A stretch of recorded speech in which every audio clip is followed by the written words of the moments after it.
GBA ಚುನಾವಣೆಗೆ deadline ಕುರಿತು ನಾಳೆ ವಿಚಾರಣೆ ನಡೆಯಲಿಕ್ಕಿದೆ. ಜಿಬಿಎ ಚುನಾವಣೆ ಭವಿಷ್ಯ ನಾಳೆ ಸುಪ್ರೀಂನಲ್ಲಿ ನಿರ್ಧಾರ ಆಗುತ್ತೆ. ಅಷ್ಟೇ ಅಲ್ಲದೆ ಡಿಸೆಂಬರ್ 31ರವರೆಗೆ ಡೆಡ್ಲೈನ್ ವಿಸ್ತರಿಸುವಂತೆ ಈಗಾಗಲೇ ಅರ್ಜಿಯನ್ನ ಹಾಕಲಾಗಿದೆ. ಈ ಒಂದು ಅರ್ಜಿ ವಿಚಾರಕ್ಕೆ ಸಂಬಂಧಪಟ್ಟಂತೆ ಸುಪ್ರೀಂ ಕೋರ್ಟ್ಗೆ ಅರ್ಜಿಯನ್ನ ರಾಜ್ಯ ಸರ್ಕಾರ ಈಗಾಗಲೇ ಸಲ್ಲಿಸಿರುವಂತದನ್ನ ಕೂಡ ನಾವು ಗಮನಿಸಬಹುದು. ಈ ಹಿಂದೆ ಆಗಸ್ಟ್ 31ರವರೆಗೆ ಡೆಡ್ಲೈನ್ ಅನ್ನ ನೀಡಿತ್ತು ಸುಪ್ರೀಂ ಕೋರ್ಟ್. ಈ ಗಡುವನ್ನ ಡಿಸೆಂಬರ್ ವರೆಗೆ ವಿಸ್ತರಿಸುವಂತೆ ರಾಜ್ಯ ಸರ್ಕಾರ ಮನವಿಯನ್ನ ಮಾಡಲಾಗಿತ್ತು. ಈ ಒಂದು ವಿಚಾರಕ್ಕೆ ಸಂಬಂಧಪಟ್ಟಂತೆ ಅಂದ್ರೆ ಜಿಬಿಎ ಚುನಾವಣೆಗೆ ಡೆಡ್ಲೈನ್ ಕುರಿತು ನಾಳೆ ವಿಚಾರಣೆ ನಡೆಯುವಂತ ಸಾಧ್ಯತೆಗಳು ಇದೆ. ಇನ್ನು ಈ ವಿಚಾರಕ್ಕೆ ಸಂಬಂಧಪಟ್ಟಂತೆ ಮತ್ತಷ್ಟು ಮಾಹಿತಿಯನ್ನ ನೀಡ್ತಾರೆ ನಮ್ಮ ಪ್ರತಿನಿಧಿ ಅಥರ್ವ ರಂಜನ್. ನಾವು ನೋಡ್ತಾ ಇದ್ದೀವಿ ಈ ಜಿಬಿಎ ಎಲೆಕ್ಷನ್ ಬಗ್ಗೆ ನಾಳೆ ಸುಪ್ರೀಂ ಕೋರ್ಟ್ನಲ್ಲಿ ತೀರ್ಪು ಬರುವಂತ ಸಾಧ್ಯತೆ ಇದೆ. ಈ ಬಗ್ಗೆ ಹೆಚ್ಚಿನ ಮಾಹಿತಿ ಏನೇನಿದೆ ಅಂತ.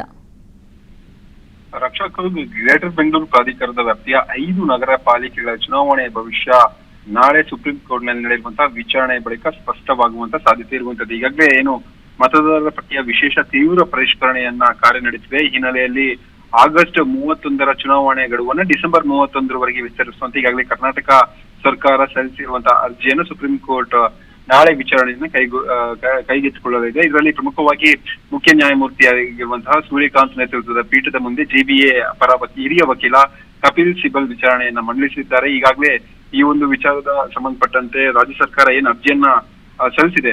SIR ವಿಚಾರವಾಗಿ ನಮ್ಮಲ್ಲಿ ಸಿಬ್ಬಂದಿ ಕೊರತೆ ಇದೆ. ಈ ಹಿನ್ನೆಲೆಯಲ್ಲಿ ಆಗಸ್ಟ್ 31ರೊಳಗೆ ನಮಗೆ ಚುನಾವಣೆಯನ್ನು ನಡೆಸೋಕೆ ಕಷ್ಟ ಸಾಧ್ಯವಾಗ್ತಿದೆ. ಈ ಹಿನ್ನೆಲೆಯಲ್ಲಿ ಡಿಸೆಂಬರ್ 31ರವರೆಗೂ ನಮಗೆ ಸಮಯಾವಕಾಶ ಕೊಡಿ ಅಂತ ಹೇಳಿ ಅರ್ಜಿಯನ್ನು ಸಲ್ಲಿಸಿದ್ದಾರೆ. ಈ ಒಂದು ವಿಚಾರಕ್ಕೆ ಸಂಬಂಧಪಟ್ಟಂತೆ ಜಿಬಿಎ ಹಿರಿಯ ವಕೀಲ ಕಪಿಲ್ ಸಿಬಲ್ ವಾದವನ್ನ ಮಂಡಿಸಲಿದ್ದಾರೆ. ಆದ್ರೆ ಈಗಾಗಲೇ ಆಗಸ್ಟ್ 31ರೊಳಗೆ ಶತಾಯಗತಾಯ ನೀವು ಯಾವುದೇ ಒಂದು ಕಾರಣವನ್ನ ಕೊಡದೆ ಜಿಬಿಎ ಎಲೆಕ್ಷನ್ ಮಾಡಲೇಬೇಕು. ಯಾಕಂದ್ರೆ ಹಲವಾರು ವರ್ಷಗಳಿಂದ ಬೆಂಗಳೂರಿನ ನಗರ ಪಾಲಿಕೆಗಳ ಚುನಾವಣೆ ನಡೆದಿಲ್ಲ ಅನ್ನುವ ನಿಟ್ಟಿನಲ್ಲಿ ಸುಪ್ರೀಂ ಕೋರ್ಟ್ ಚಾಟಿಯನ್ನ ಬೀಸಿತ್ತು. ಈ ಒಂದು ಚಾಟಿಯನ್ನ ಬೀಸಿದ ನಂತರದಲ್ಲಿ ಸರ್ಕಾರ ಕೂಡ ಚುನಾವಣೆ ನಡೆಸಬೇಕು ಅನ್ನುವಂತ ನಿರ್ಧಾರವನ್ನ ಮಾಡಿತ್ತು. ಆದ್ರೆ ಈಗ SIR ಪ್ರಕ್ರಿಯೆ ಆಗ್ತಿದೆ ಅಲ್ವಾ, ಈ ಒಂದು ರೀಸನ್ ಅನ್ನು ಕೊಟ್ಟು ಈಗ ಚುನಾವಣೆಯ ನಾಳೆಯ ಒಂದು ವಿಚಾರವಾಗಿ ತನ್ನ ವಾದವನ್ನ ಮಂಡಿಸಲಿದೆ. ಅಂತಿಮವಾಗಿ ಸುಪ್ರೀಂ ಕೋರ್ಟ್ ನಲ್ಲಿ ಚುನಾವಣೆ ವಿಚಾರವಾಗಿ ಯಾವ ರೀತಿಯಾಗಿ ತೀರ್ಪು ಹೊರ ಬೀಳುತ್ತೆ ಅನ್ನೋದನ್ನ ಕಾದು ನೋಡ್ಬೇಕಾಗಿದೆ. Okay, thank you Atharva Ranjan ತಮ್ಮೆಲ್ಲ ಮಾಹಿತಿಗಾಗಿ.